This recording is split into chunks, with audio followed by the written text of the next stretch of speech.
I'm 71 years old, and I just calculated that I spent approximately 87,600 hours standing behind the counter of Morrison's corner store. 87,000 hours. You want to know what I have to show for it? A worn-out back, a pension that barely covers my rent, and the ability to tell you the price of every item in that store without looking. My name is Oliver, and for 50 years, I was the most reliable employee Jim Morrison ever had. Never late, never complained, never asked for more than I was given. People in the neighborhood knew me, respected me even. Good old Oliver, they'd say. Always there, rain or shine. But here's what nobody tells you when you're young and grateful just to have a paycheck. Loyalty to a job that doesn't invest in you isn't loyalty. It's surrender. And I surrendered half a century to a man who replaced me 3 weeks after I retired with a kid making $2 more per hour than I ever did. If you're working somewhere right now, telling yourself you'll invest in yourself later, after you're more stable, after you save a bit more, after things settle down, you need to hear what those 50 years actually cost me. I was 32 when I started at Morrison's. It was 1986, and I'd just been laid off from a factory job. Sarah and I had been married for 4 years, and we had Tommy, who was 2. I needed something fast. Morrison's wasn't supposed to be forever. It was supposed to be a bridge. Jim Morrison offered me $8 an hour to stock shelves, run the register, and handle the occasional delivery. It wasn't much, but it was immediate. No interviews, no background checks. Just show up Monday morning. I remember shaking his hand in that cramped office behind the stockroom, the smell of old bananas and floor cleaner thick in the air. He had a calendar from 1984 still hanging on the wall. Should have been my first sign. You're a hard worker. I can tell, Jim said, not even looking at me, already turning back to his paperwork. You'll do fine here. I told Sarah that night it would be temporary. 6 months, maybe a year, just until something better came along. She was folding Tommy's clothes on our bed, and she looked at me with these tired eyes and said, "Just promise me we won't get stuck." I promised. The first 5 years disappeared in a blur of routine. Wake up at 5:30, open the store by 6, count the register, stock the cigarettes behind the counter, unlock the front door, same customers, same conversations. Mrs. Chen buying her lottery tickets every Tuesday and Friday. Gerald coming in for his coffee at 6:15 sharp, already annoyed about something. I kept telling myself I was looking for other opportunities. I'd circle ads in the newspaper on Sunday mornings. Management trainee positions, sales jobs, anything with a future. But then Monday would come, and I'd be back behind that counter, and the week would start again, and somehow I never sent out a single application. Sarah stopped asking about other jobs around 1991. We were sitting in our kitchen.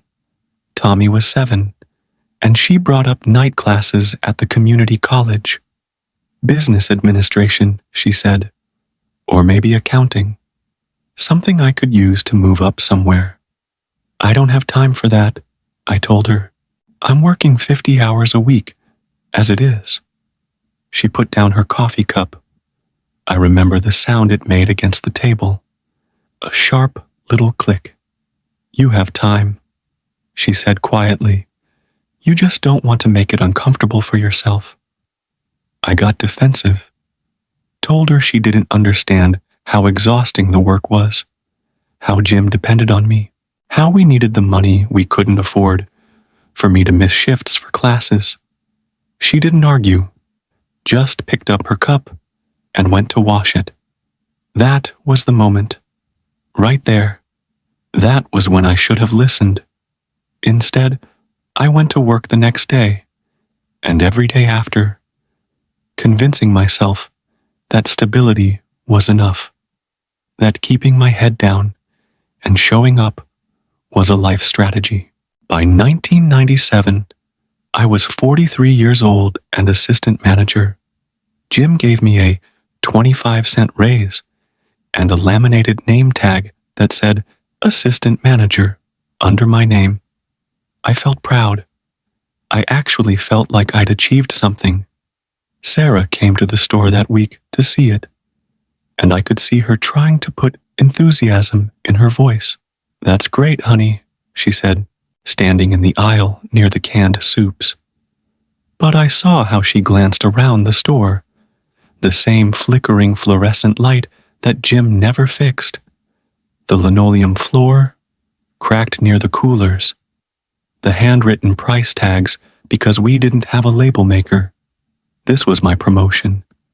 This was what 13 years had earned me. Tommy was 13 then, starting to ask questions about college. He wanted to go to State University, maybe study engineering. I remember him showing me a brochure at dinner, his eyes bright with possibility. "How much does it cost?" was the first thing I asked. Sarah kicked me under the table, but the damage was done. I watched Tommy's excitement dim, watched him fold the brochure and put it away. He started talking about community college after that, then trade school, then maybe just working for a while after graduation. I did that. I taught my son to shrink his dreams before he'd even tried to reach for them. In 2003, Jim had a heart attack. For 3 weeks, I ran that store by myself, opened it, closed it, did the ordering, handled problems with suppliers, managed the 2 part-time workers, deposited the money. I did everything. When Jim came back, I worked up the courage to ask him for a real raise. Not a quarter, not 50 cents, a real raise, and maybe a conversation about partnership or profit sharing. The store had done better those 3 weeks than it had in months. I had the numbers. I'd written them down on a piece of paper I kept folded in my pocket for a week before I finally asked. We were in that same office, same banana smell. The calendar was from 1999 now. Jim looked at the paper for maybe 5 seconds. "Oliver, you're already making more than I can really afford," he said. "You know how tight things are. Maybe next year?" I folded the paper and put it back in my pocket. Went back to the register. Next year never came. It never does. Sarah left me in 2008. I was 54. We'd been married for 30 years, and I genuinely didn't see it coming. I'd been so focused on getting through each day, each week, each year at that store that I hadn't noticed we'd stopped talking about anything real. Hadn't noticed she'd started sleeping facing the wall. Hadn't noticed she'd stopped saying, "I love you," unless I said it first. The day she told me, we were sitting in our living room. The TV was on, some news program I wasn't watching.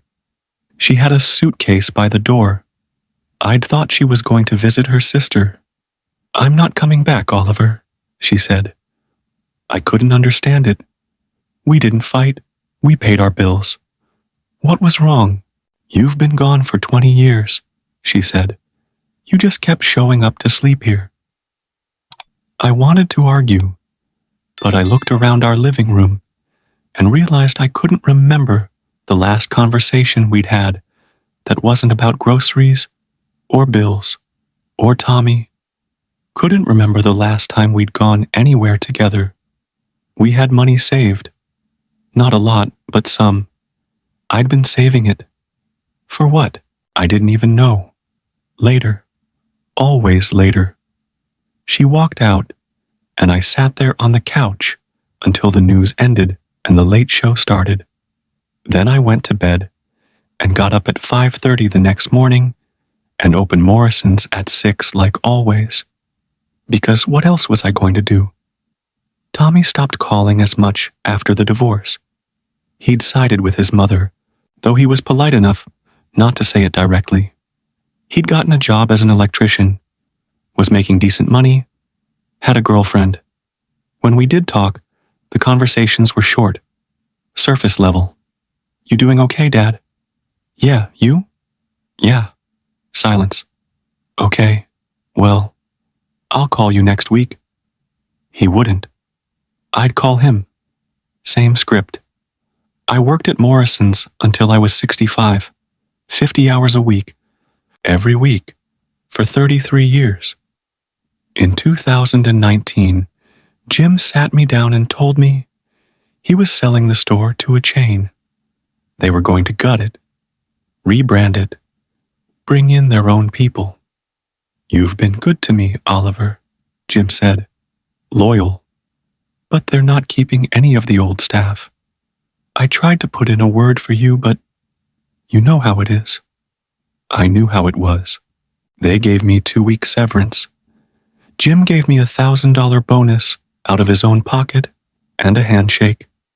After 33 years, I walked out of Morrison's with a cardboard box containing a coffee mug I'd used for a decade, 3 pens, and a photo of Tommy from when he was 12 that I'd kept taped to the register. The new manager was 28 years old. I saw the job posting 3 months later. They were hiring cashiers at $12 an hour. I'd been making $10.50 when I left. I live in a 1-bedroom apartment now. The building smells like old carpet, and someone's always cooking something with too much garlic. I've got a TV, a chair that's slowly collapsing on one side, and a mattress on a frame I bought from Walmart. I'm not poor. Exactly. Social Security covers rent and food. But I'm not anything else either. Last Tuesday, I was at the grocery store, a big chain place that replaced 3 local shops. I was standing in the cereal aisle, trying to decide if I wanted to spend an extra $1 for the brand name, when I saw this kid, maybe 25, wearing the store uniform. He was on his phone, texting someone, completely absorbed. His manager, an older woman, walked by and said something sharp. The kid looked up, annoyed, shoved the phone in his pocket, and went back to stocking shelves with this expression like he was in prison.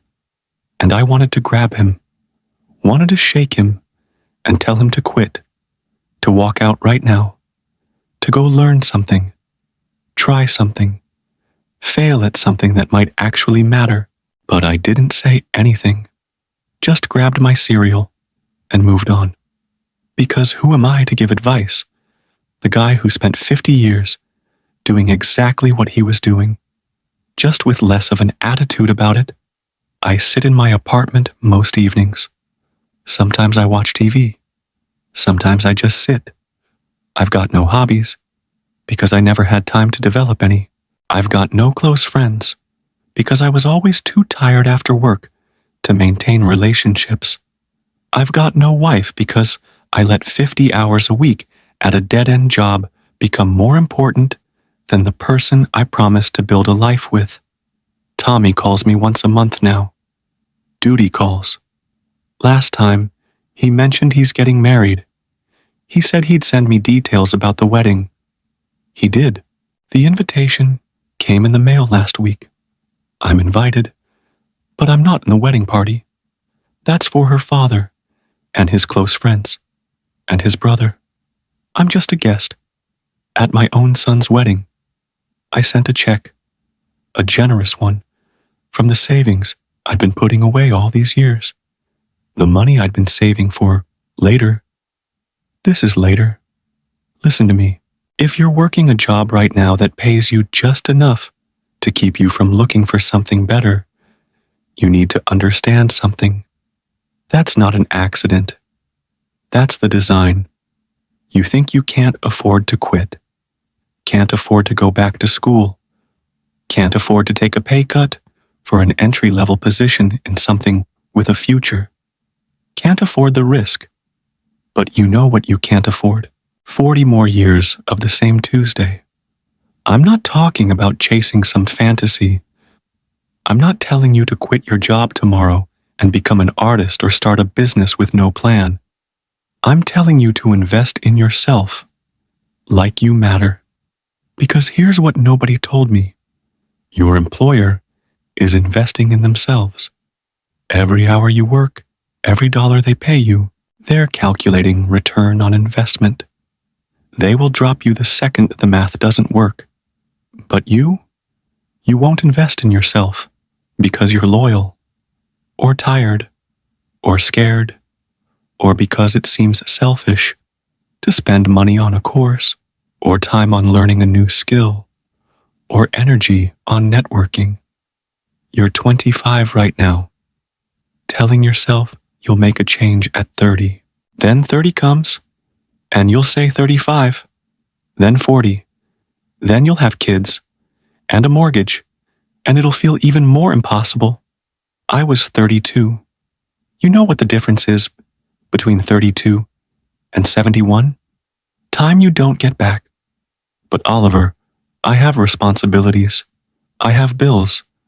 I can't just stop. I had all that too. Everyone has all that. Responsibilities don't go away. Bills don't go away. You know what goes away? Your energy, your time, your options. But Oliver, my situation is different. My boss really needs me. The company would fall apart without... No, they wouldn't. I ran Morrison's by myself for 3 weeks when Jim had a heart attack. And you know what happened when I asked for proper compensation? Nothing. They'll manage without you. They'll manage better than you'll manage. Without skills, without growth, without investing in your future. You want to know what the real trap is? It's not even the job. It's the fact that you get comfortable with being uncomfortable. You get used to being tired, used to being undervalued, used to telling yourself someday, while someday gets further away. Take one class, one certification, one online course. Spend 1 hour a week learning something that could move you forward. Build one skill that makes you more valuable somewhere else, not someday, this week. Because I'm sitting here at 71 and I've got money in the bank that I saved for decades and absolutely no life to spend it on.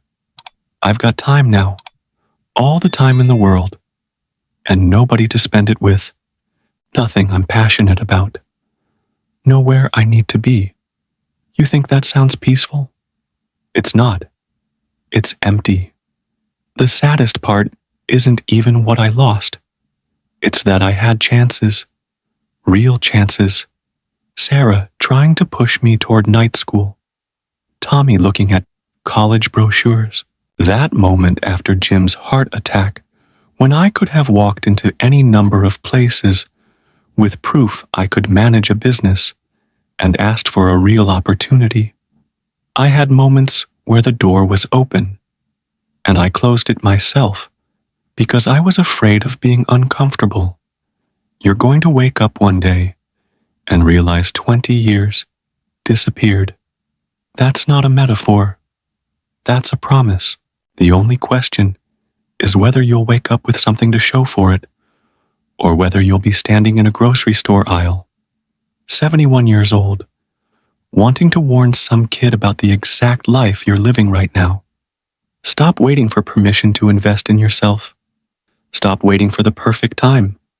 Stop waiting for your boss to notice your loyalty and reward it. Nobody's coming to save you from your own inertia. Start now, today, this week. Take one small step toward a future where you're not just surviving, until you're too old to work. Because I'm telling you, from the other side of 50 years, the view from here isn't worth the climb. Don't be me. Please, don't be me.